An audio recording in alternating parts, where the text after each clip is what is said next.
Rồi, xin chào các bạn. Thì hiện tại mình đang ở hàng AZ Audio với Minh Khai ha, và trước mặt các bạn đang là một cái bộ bàn phím gồm có bàn phím và chuột luôn. Thì cái bộ này đến từ hãng Colomaster, nó tên là Masterset MX120. Thì cái bộ này là vừa mới về luôn và giá bán của nó sẽ là dưới 2 triệu, nghe đồn là 1,7 triệu gì đó. Rồi, thì là đem một combo bạn ha, vừa có bàn phím vừa có chuột luôn.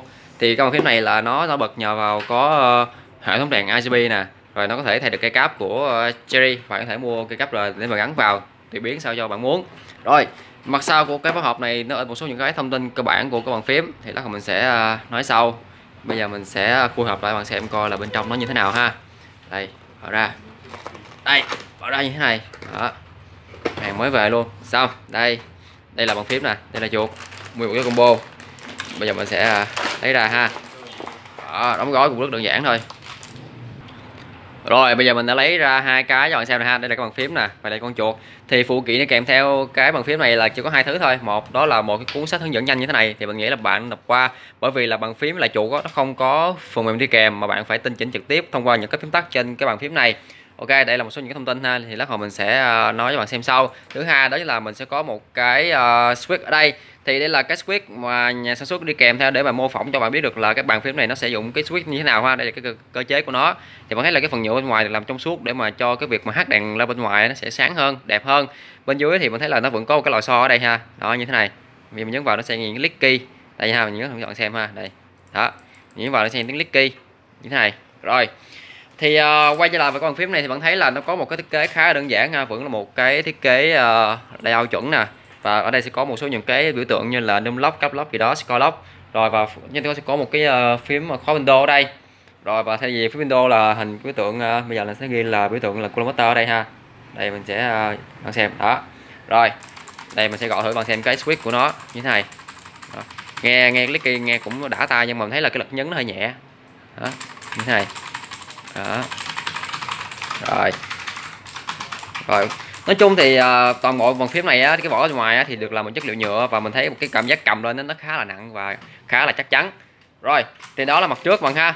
Tiếp theo là về phần mặt sau. Thì mình thấy là mặt sau của nó thì cũng được làm bằng chất liệu nhựa luôn, và chúng ta sẽ có một cái logo Colomaster ở đây, trọng tâm.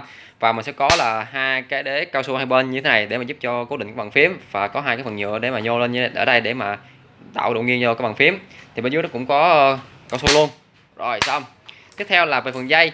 Thì bạn thấy là cái phần dây này á, nó được làm bằng không phải là dạng chống rối chống đứt mà dạng cao su mềm bình thường thôi. Và cái phần đầu USB á, thì nó cũng không có mạ vàng, nhưng mà nó sẽ có cái cục chống nhiễu ở đây bạn ha. Rồi ok. Bây giờ mình sẽ qua tiếp con chuột này. Đây là con chuột tặng kèm theo cái chiếc Colomaster mà Masterset MX120. Thì bạn thấy là cái thiết kế của nó là thiết kế dành cho những người thuận tay phải, là nó sẽ bằng nhô ra như thế này. Đó, để mà bạn cầm nó sẽ gọi là nó có phần tì tay á. Đó, như thế này ha. Như thì mình thấy là con chuột này cầm nó hơi nhỏ thì tay mình to. Rồi, thì cái như mình thấy là cái cảm giác mà nhấn hai con chuột trái phải này á khá là ok, cũng như là phần con lăn này á thì nó được bọc cái phần nhựa cao su phía trên, và giờ làm dạng sần để mà con lăn á rê nó cũng thoải mái hơn. Và mình sẽ có một cái nút chỉnh DPI ở đây ha. Và lên phần cánh trái thì nó được làm lõm vào, cũng như là sẽ có hai nút bấm cứng chức năng ở đây nữa. Và phía bên sau này sẽ có một cái logo Colomaster, không biết là có đèn hay không, hay là mình sẽ cắm thử. Đây là phần tì tay nè, thấy không? Và đây là mặt dưới. Thì mặt dưới mình sẽ có là ba cái phím chuột khá là lớn ở đây. Đó, và đây là cái mắt đọc, thì mình không biết là mắt đọc này nó có mức DPI cao nhất là bao nhiêu, tại vì trong cái thông số nó không có ghi. Rồi, bây giờ mình sẽ thử cắm đèn cả hai thiết bị này vào cái lab của mình để xem coi là nó lên đèn RGB như thế nào ha. Đây, nói chung là bộ combo này mà giá dưới 2 triệu thì cũng đáng để bạn cân nhắc ha. Đặc biệt là cái mùa học sắp tới rồi, mua về để mà là học tập giải trí gì đó. Rồi, bây giờ mình sẽ cắm điện vào, mình sẽ bật cái đèn LED RGB lên. Ok. Đây mình sẽ thử bật lên ha.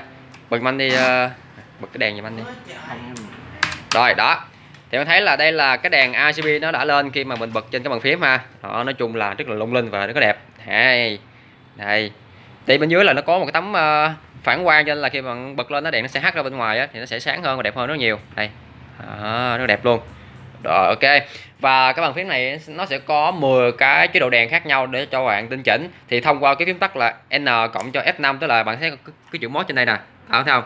Nó có cái chữ mod thì bạn nhấn vào thì nó sẽ đổi, để mình sẽ nét cho bạn xem. Và một số những cái phím tắt ở trên đây nữa thì bạn thể đọc qua cuốn sách. Bây giờ mình sẽ thử chỉnh đèn cho bạn xem ha. Đèn Fn nè, để mình sẽ lấy nét lại ha. Rồi, bây giờ mình đèn Fn, sau đó mình nhấn F5 đó. Rồi, mình nhấn đi. Thấy không?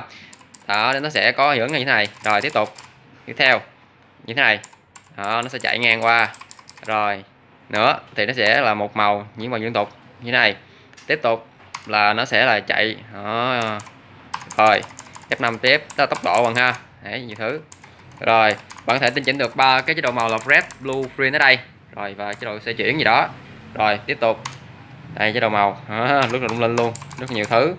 Rồi để làm tiếp nè, đây nó sẽ chạy như thế này đó. Nói chung là rất là đẹp. Rồi quay về con chuột thì đây là con chuột này nó cũng có đèn RGB luôn đó. Chúng ta có phần con lăn là một nè, logo là hai, và cái viền bên dưới xung quanh nữa là ba. Một cái bộ combo mà với 2 triệu mà có được đầy đủ những cái tính năng này mình nghĩ là cũng khá là ok. Và cái bàn phím này nó cũng hỗ trợ là chống sót phím lên tới là 26 phím cùng lúc đó, cũng là cũng ổn. Rồi xong thì đó là cái phần trên nhanh của mình rồi. Cái bàn phím là Master gì nãy mình nói quên bà rồi, Master Set MF120 đến từ hãng Colomaster. Đó thì bạn nào quan tâm thì bạn thể ghé AZ Audio có hàng demo cho bạn trải nghiệm luôn. Đó sử dụng một switch nghe rất là phê. Bạn có thể thay được cái cáp bạn ha. Đó thay được cái cáp luôn và gõ nghe click như thế này. Thì bạn nào mà thích nghe những cái tiếng clicky á thì cái bàn phím này sẽ là một cái sự lựa chọn khá là sáng giá. Rồi chào các bạn.